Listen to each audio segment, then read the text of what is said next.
what was your hope that the reader would come away with after reading What Strange Paradise?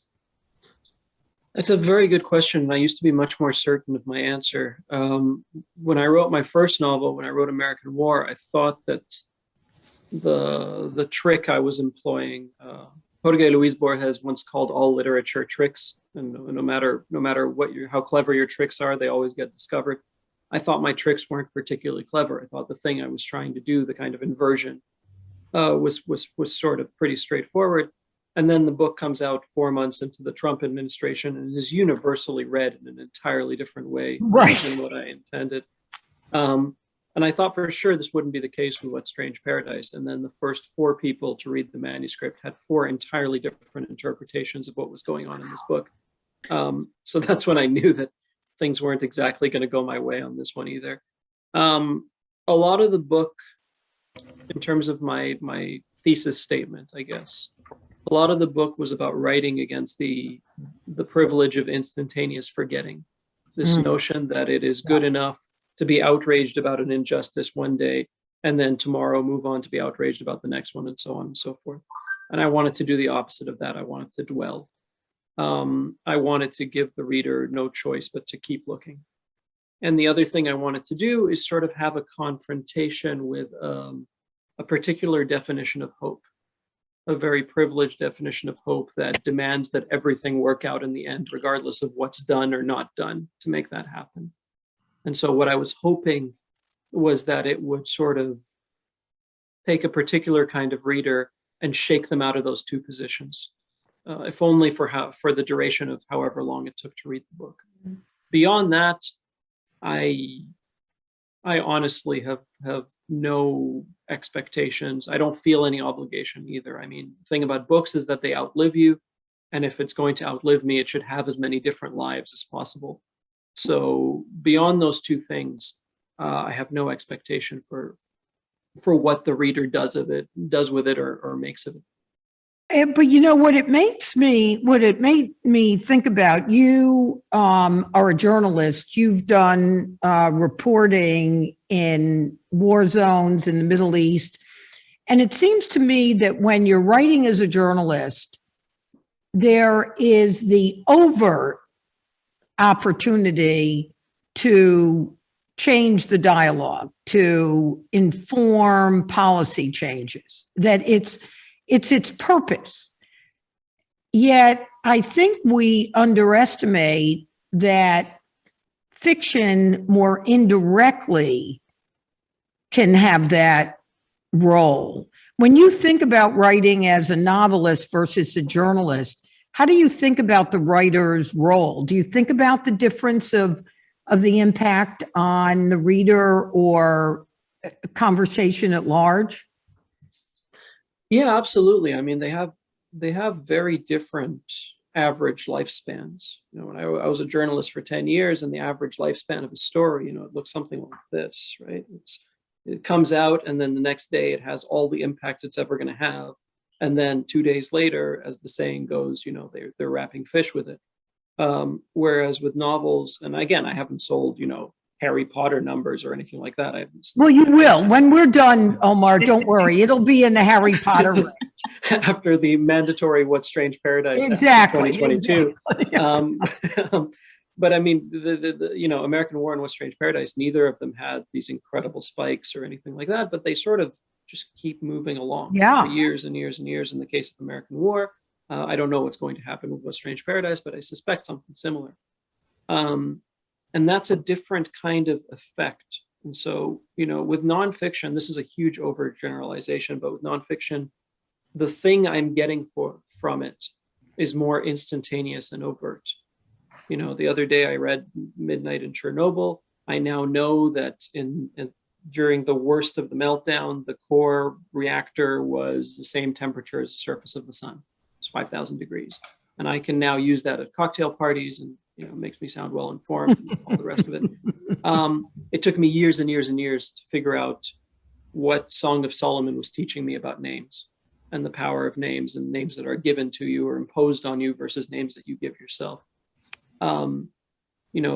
you get something from nonfiction that is much more clear cut, but you marinate in fiction. It stays with you for a long time. You live in it. It lives in you. And that has allowed me a certain kind of catharsis just as a human being, because I had, you go to places like we were in Kandahar, and you're looking at the ruins of a place. And you can write about that in a non-fictional form, but there's a kind of emotional residue that I couldn't get out in nonfiction. It stayed with me, and I couldn't deal with it until I went to fiction, because fiction for me is where I go for my unanswered questions. Nonfiction, by definition, is about answers. If you don't have a who, what, where, when, how, you don't have that particular piece of writing. Fiction's where I go to just sit with the question. And so they're antagonistic muscles for me. And I need them both, I think, to function in an even remotely emotionally healthy way. So, Omar, speaking of puzzles, what we mentioned to the group that Carolyn and I read all the reviews. We listened to almost all your interviews that you did. I'm so sorry. Oh no, we were happy. We were a happy crew,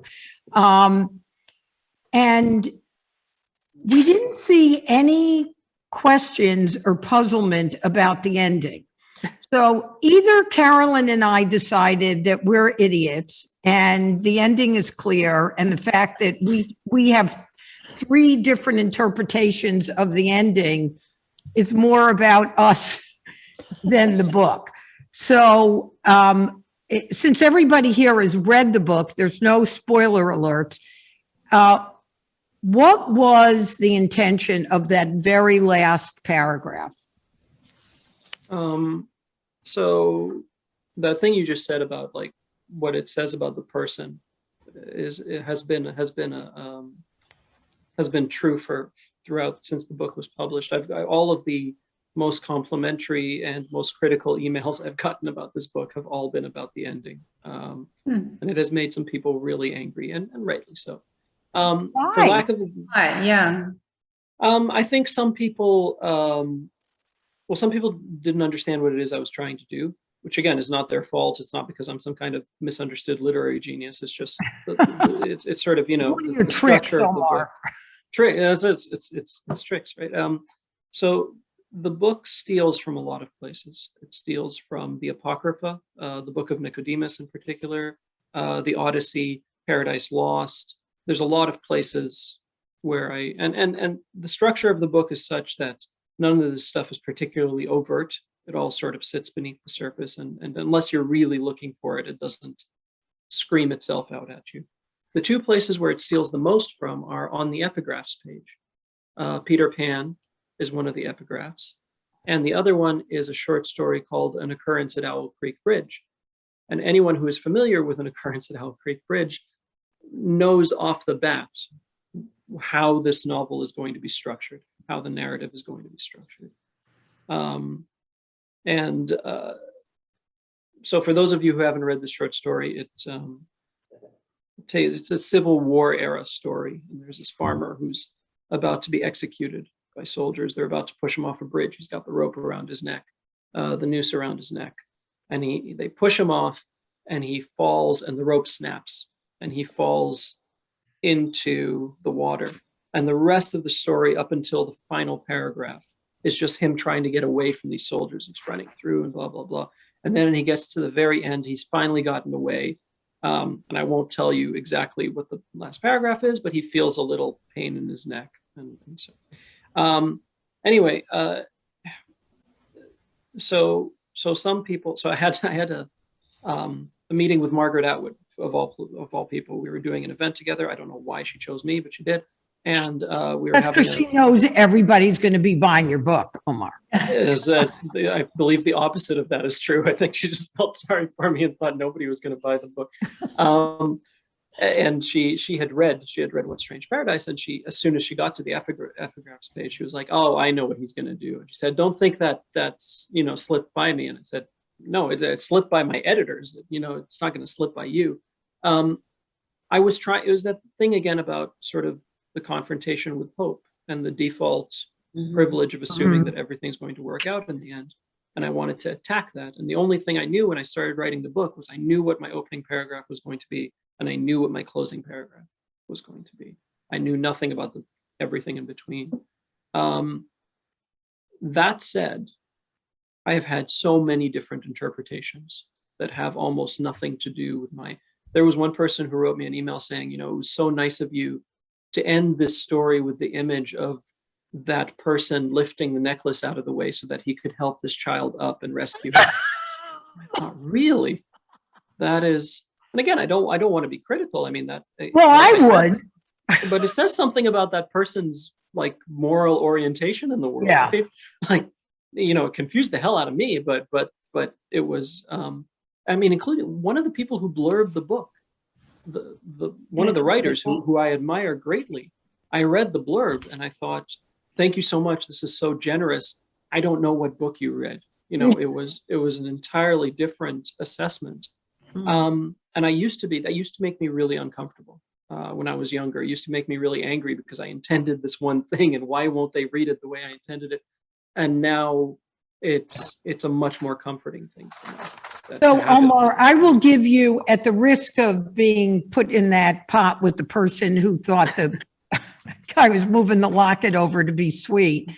So the ideas that Carolyn and I thought the ending might be is, one, he and Vanna washed up, the boat they got on washed up, and he couldn't escape the destiny of death.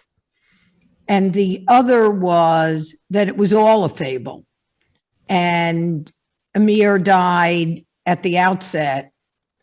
And the third, which was Carolyn's, which I hadn't thought of, but which I think is really interesting, is it was not the same boy. It was another boy who happened to have a locket, because this goes on and on and on. So I've gotten 1 and 3 a lot.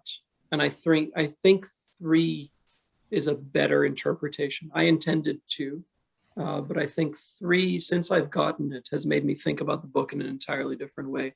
So there's sort of, little clues, the title of the book, What's Strange Right. Paradise. Vanna's last name is Hermes. Hermes, the traditional sort of guide of the dead through the underworld, and that sort of stuff. The other thing is that even though the place where the boat washes up is very much based on the eastern edge of Crete, all of the flora and the fauna in that area is made up. There's no such thing as cloudstone, the sun heads, all of these birds and creatures and plants are all made up. As if it is paradise. Exactly. So, but that said, I've had people say, well, no, what actually happened is that in Homs, back in Syria, the bombs killed them, and everything after that is a fable. So everything from the beginning of the before chapters is completely fable. And people say that at different points on the boat is when they die. So my intention was that second explanation, but I've gotten the first and the third quite a bit. Omar, as a last question, because I do think that when we read fiction, our goal is to learn, but it's also to act on what we've learned. And, you spent a lot of years as a journalist. You've witnessed a lot. Your own life experiences are broader than many Americans. What is it that you would hope would happen? Would you hope that we finally get around to an immigration policy? Would you hope that we change the way we delivered humanitarian aid to the countries that end up in these difficult and violent situations? Do you wish that we would welcome refugees when they're here already, whatever the policy was that got them here? What is it that, if you had a magic wand, you would wish that those of us that are Americans would stop turning away to the next story and in fact do? So it's a really good question. I should say two caveats up front. One is that I don't have an advanced degree in political science. I'm a guy who makes stuff up for a living, so please take everything with a pound of salt. The other is that I'm a deeply political person. My political opinions are not particularly subtle, so apologies in advance if I sort of if that's jarring. That's why I'm asking, Omar. Yeah. Oh no, I'm not going to hold back either way. That was just a warning up front.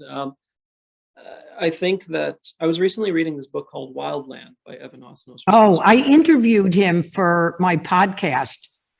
He's a really smart guy. I did an event with him up at the Vancouver Festival this weekend.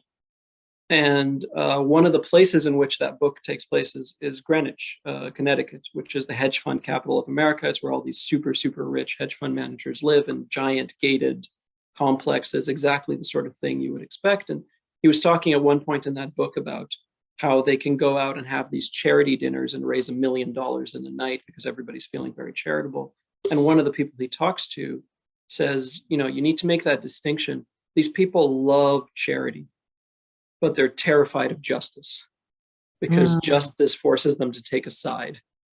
Charity, they can just give an infinitesimally small amount of their billions and billions of dollars and feel good about themselves, but justice requires them to take a side. And I think all of my proposed solutions to these issues are very well directed from away from charity and towards justice. I don't think of refugee policies as being rooted in charity. They are rooted in restitution. These are conflicts that are driving human beings from their homes, from which none of us can say we aren't complicit. So on a sort of case-by-case level, at the very least, we have to stop using the terminology of saying that people are sneaking into this country illegally. It is perfectly legal to go into the border of this country and apply for asylum. It is not an illegal act.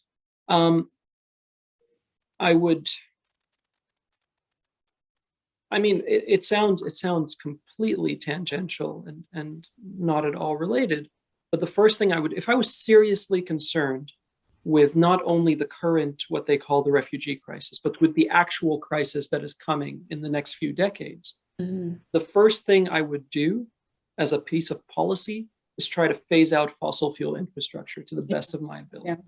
Because we are on the verge of coming decades where climate-driven population movement is going to make the current crisis look like nothing.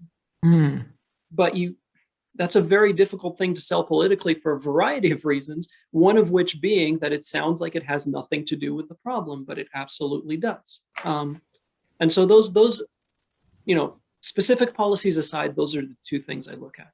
One, this isn't a matter of charity. This is a matter of complicity and restitution. And these are not human beings who deserve a gift. The basic human desire to exist in safety. If we create a society where that desire sounds radical, the problem is not with the person who has that desire, the problem is with the society we've created. And the other thing is to think ahead a little bit to the next coming crisis and try to stop it before it happens, instead of just reacting with more walls and more razor wire and more people dying as a result. So those are the two areas where I would focus.